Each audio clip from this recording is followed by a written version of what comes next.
took me a while to get these two rifles into the studio, partly because the one here is hard to find. I'll start the story with the Titan, though.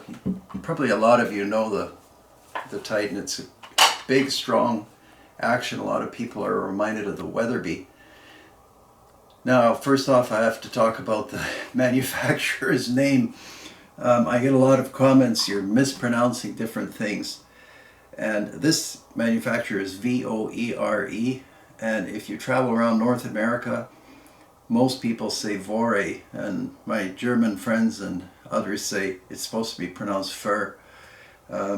Anyway, I don't want to insult anybody, but around here everybody says Voere, so they call it the Voere Titan, and it has a lot of great features. I've always liked this rifle, and I've always wondered why it's kind of undervalued in the market.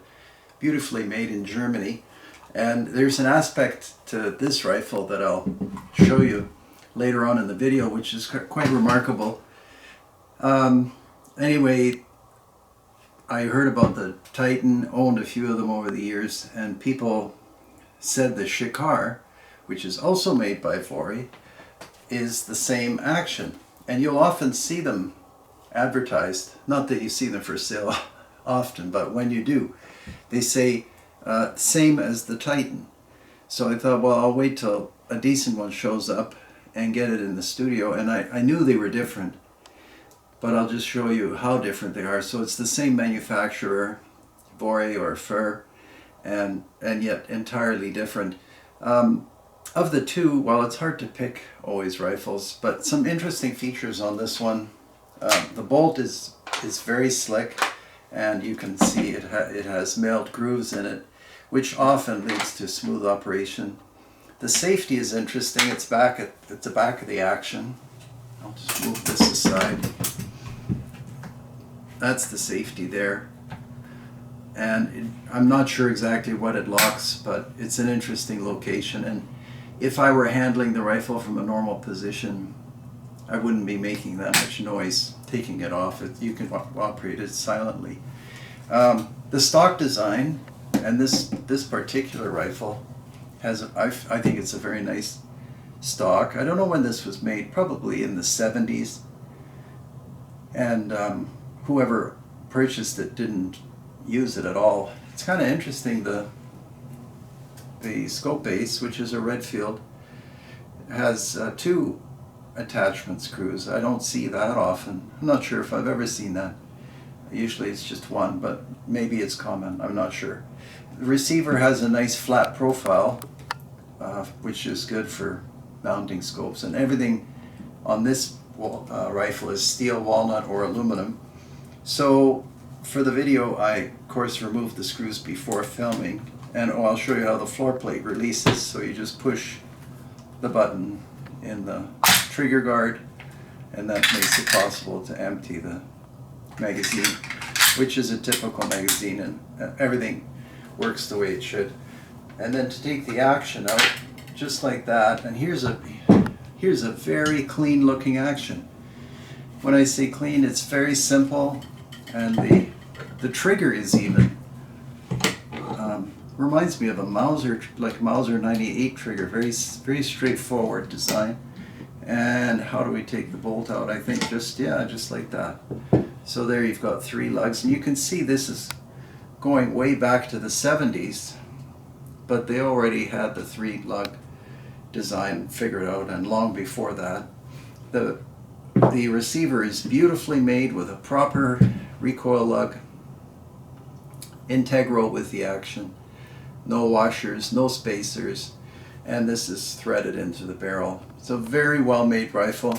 And here's the Titan, which I also took apart, and here's the Titan action in comparison. This, like I said, there's a little bit of a surprise in this Titan, which I'll show you in a few minutes, but the bolt removal on the Titan is probably also the trigger, and it is. There's the Titan bolt, and there's the Voerenbach or Shikar bolt. So I mean, some similarities, but obviously quite a different rifle, and they don't interchange. You can't use one in the other. But a lot of people, for some reason, decided that they are the same rifle. But you can see even from the receivers, here's the Titan, and here's the Shikar or Vorenbach. And this is a little iffy looking, but it works. They just welded the recoil lug onto the receiver for the Titan.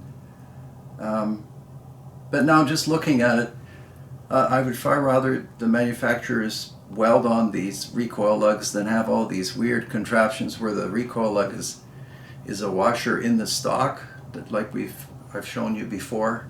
And the profile at the back of the receiver is worth filming. Just gives you an idea of the quality of these rifles. I wouldn't hesitate to recommend buying a used Titan, or if you could find one of these Vorenbachs, that's an even nicer rifle, I feel. And they do have, both of them have the dramatic stocks. I'm probably moving too fast for the filming crew. And then mysteriously there's a removable magazine here for the Titan. You'll wonder what that's all about, and some interesting springs here. That's unexpected. By the way, the caliber is 6.5 by 55, and this is a 30-06. And like I said, I like this one much more. This has it's a very rigid action. Both of these shoot exceptionally well, and yeah, I would even get another one of these in a different caliber if I came across them, but they're not easy to find.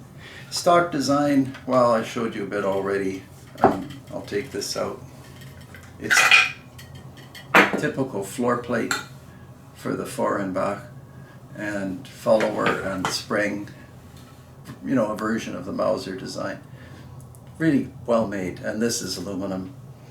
And then the inletting, very clean, typical stock making, you know, up until the polymer stocks showed up. And I think there's some glass in there, but not much. And not blobby glass. You know how they kind of use I think robotic assembly, and some of the new rifles just have a blob of glass. But that could have been done by the prior owner, I'm not sure. Anyway, getting back to the Titan, I'll show you the other side of this stock. And isn't that just an amazing piece of factory walnut for a rifle? A lot of rifles from the 70s and 80s just had 2x4s, like air rifle quality stock, but not these. And you even have a pin going through the action just to make sure that nothing splits, which is a good idea. And then you push this button. I'll just do it from my side, and the whole base opens. The floor plate tips up. So those of you that own Brownings, that's how this is removed. This is, I mean, the Browning is a different system because the magazine stays attached here. For the Titan, it stays attached to the action, which is why there are those springs. So it sits in here, and then you can load it from the top. And this is beautifully made, excellent. And this is steel, so I mean a magnet sticks. That's probably all I have to show you on these two. You know that these German sporters are usually a cut above, and I have to say these two from Voere are really standout designs. I'll flip the bolts around. This one in particular is just very clean. I mean, the character of the rifle is so dramatically affected by the stock, so you have this California look. And actually, this is quite a decent piece of wood, but you know, you could throw this into a classic stock and have a really special rifle. And I used to do that kind of thing. I would just make a new stock because I got it in my head. At that time, I had the time to do that kind of thing. Now I don't. And anyway, with the Monte Carlo comb, it's not a bad idea. As many of you are writing me, iron sights are good, but scopes see better, and if your eyesight is not the best for whatever reason, scopes are handy. Anyway, again, we cover a lot of, I think, interesting ground. And these, yeah, this is an exceptional action and rifle, beautifully made. I'm repeating myself now. In closing, please push the subscribe button. And if you can support the channel on Patreon, that's really the most meaningful thing, is Patreon, just because of the monetization. Some videos are being monetized. As many of the other gun channels have explained, it's a kind of a weird and arbitrary process, but sometimes they're monetized, sometimes they're not. Sometimes it changes overnight, which is interesting. So really the only way to support these kinds of channels is through Patreon. And follow us on Instagram. We put pictures when we can and when we remember. And that's about it. So we'll see you all on the next video, and thanks for watching. Take care.